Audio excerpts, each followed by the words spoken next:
Poutine a nationalisé la banque centrale de Rothschild et purgé les collaborateurs avec l'Occident. Encore une nouvelle qui n'est pas rapportée par les médias traditionnels, qui réclament également d'étudier attentivement la question. Cela étant dit, je ne peux pas garantir la véracité malgré le fait qu'il y a beaucoup de sites de nouvelles alternatives qui signalent également la même chose. Poutine a décidé de libérer son pays du contrôle de l'élite de la cabale sombre et du nouvel ordre mondial, principalement les Rothschild. Poutine est confiant, Poutine de nationaliser la banque centrale Rothschild et purger les collaborateurs avec l'Occident.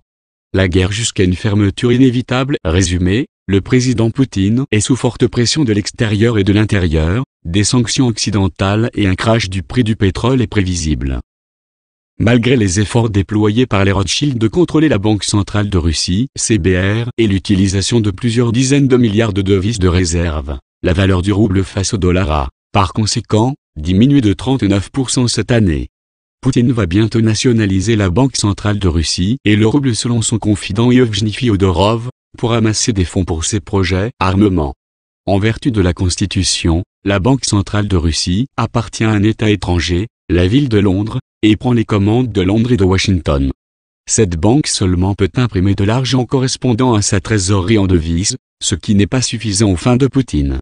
La Banque centrale de Russie a même acheté, sans valeur, aux États-Unis des obligations pour l'argent payé pour le pétrole russe, par lequel l'argent revient à la Fed. De plus, Poutine est sous la pression de l'Occident, qui veut le renverser et le remplacer par des oligarques occidentaux.